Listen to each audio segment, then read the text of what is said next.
नमस्कार दोस्तों। कल हमने किया था अनुपात और समानुपात का टॉपिक। तो आज उसके क्वेश्चन करेंगे हम। इम्पोर्टेंट क्वेश्चन है कि भी एक थैला में 4100 रुपए है जो 50, 20 और 10 रुपए के नोटों के रूप में भी, यानी एक थैला है उसके अंदर 4100 रुपए हैं और उसमें जो नोट हैं वो है 50 के, 20 के और 10 के। फिर इसके बाद कहता है थैला में प्रत्येक प्रकार के नोटों की संख्या क्रमशः 4, 6 और 9 है। यानी पहले के लिए पहला होता है, दूसरे के लिए दूसरा और तीसरे के लिए तीसरा। यानी 50 रुपए के नोटों की संख्या है 4 अनुपात में, 20 के लिए 6 अनुपात में और 10 के लिए 9 में। तो उसमें पूछता है कि भी उसमें 20 रुपए के कितने नोट्स हैं। ऐसा क्वेश्चन हमने परसेंटेज का भी किया था भी, उसमें परसेंटेज निकालनी थी, इसमें सीधा नोटों की संख्या निकालनी भी। तो इसको ऐसे सोल्व करेंगे हम। यदि आपके पास जो नोट दे रखे हैं वो 50 के, 20 के और 10 के नोट हैं भी, और अनुपात दे रखा है इसका 4 अनुपात,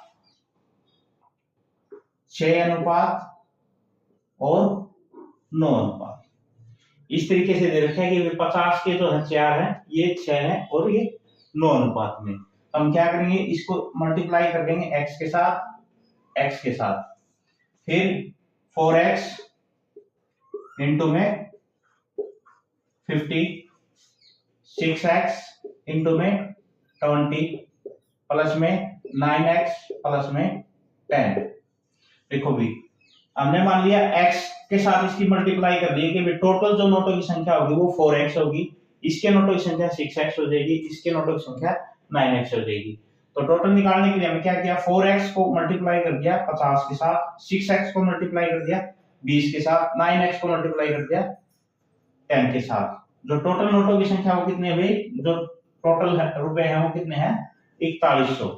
तो इसको हम सोल्व करेंगे। 50 और 4 200x, 120x और ये मल्टीप्लाई होगी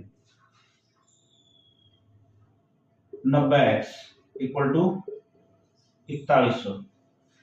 तो इसको आप ऐड करोगे 200, 300, 390 और 20 410, यानी 410x 4100। इससे हम काट देंगे तो 10 आ जाएगी। x की वैल्यू कितनी आएगी 10। x की अगर आपके पास वैल्यू 10 आ गई तो निकालना किसकी है भी 20 की। तो x 6 की 10 के साथ मल्टीप्लाई कर दोगे, ये 20 के नोटों की संख्या आ जाएगी 6 गुना में 10, यानी नोट हो गए 60। 50 का निकालना होता, 50 के कितने नोट हैं, तो 4 गुना में 10 यानी 40। और 10 रुपए के नोटों का निकालना हो तो 9 गुना में 10 यानी 90। इस तरीके से हम किसी का भी कोई भी क्वेश्चन पूछ ले तो ऐसे सब के लिए सेम सोल्व करेंगे, फिर ऐसे आंसर निकाल लेंगे। एक तो ये इंपॉर्टेंट क्वेश्चन है, भी नोटों का ही क्वेश्चन जरूर आ जाता है। अभी ऐसे क्वेश्चन और भी करेंगे। एक क्वेश्चन आपके पास ये आता है अभी मिश्र धातु का, कि भी दो मिश्र धातु ए तथा बी में तांबा तथा दस्ता, यानी दो मिश्र धातु हैं तांबा और दस्ता, क्रमशः 5 अनुपात 4 तथा 3 अनुपात 2 में है। यदि दोनों मिश्र धातु की समान मात्रा को मिला दिया जाए तो उसमें तांबा और दस्ता का अनुपात क्या होगा। तो देखो भी पहले हम ए में निकाल लेते हैं। भी ए में तांबा कितना होगा भाई,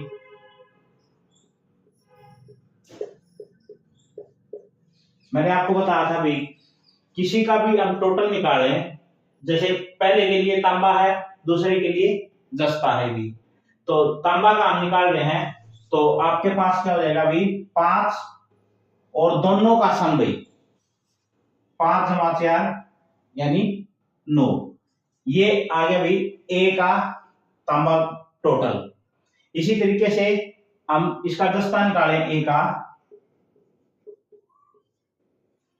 दस्ता क्या हो जाएगा भी 4 दोनों का टोटल 5 जमा 4 9, ये दस्ता आ गया अभी। फिर हम बी का निकालेंगे। बी में आपके पास 3 तो तांबा है, यानी तांबा निकाले तो आपके पास हो जाएगा 3 और दोनों का सम 3 जमा 2 यानी 5।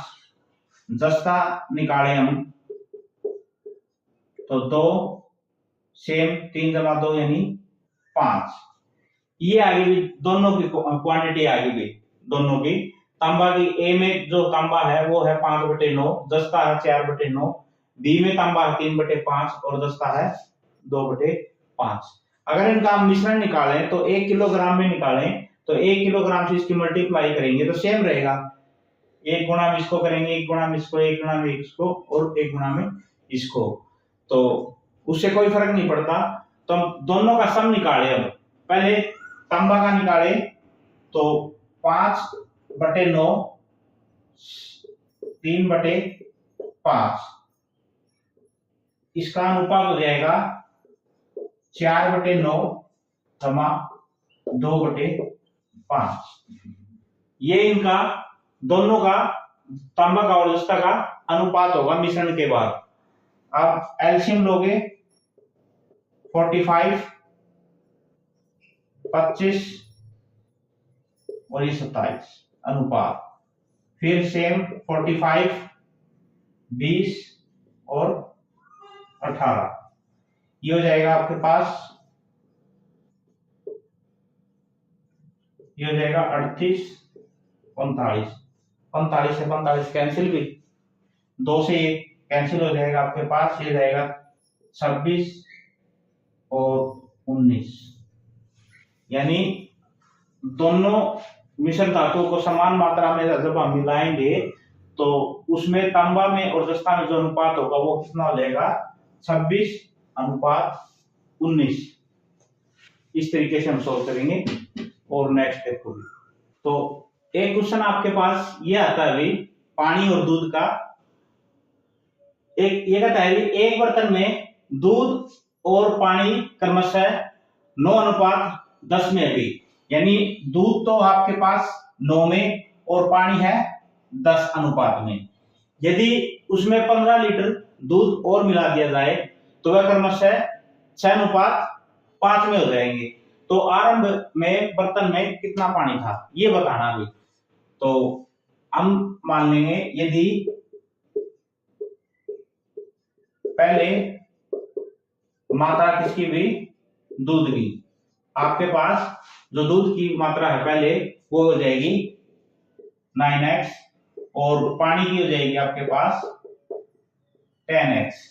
फिर ये कहता है भी अकॉर्डिंग टू क्वेश्चन कि इसमें 15 लीटर दूध और मिला दिया जाए तो 9x में 15 और जोड़ दिया भी, पानी के साथ इसने कोई छेड़खानी नहीं की तो नीचे आ जाएगा 10x और नया जो अनुपात हो जाएगा 6/5। क्रॉस मल्टीप्लाई कर दो भी, क्रॉस मल्टीप्लाई करोगे तो 45x प्लस में 75 और 60x।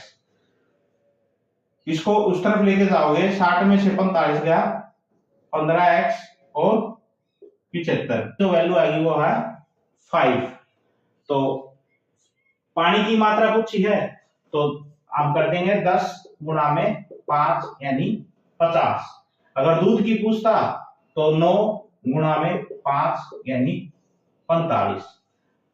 अगर चेक करना आपका क्वेश्चन सही है या गलत है तो 45 अनुपात 50 आ जाएगी आपका।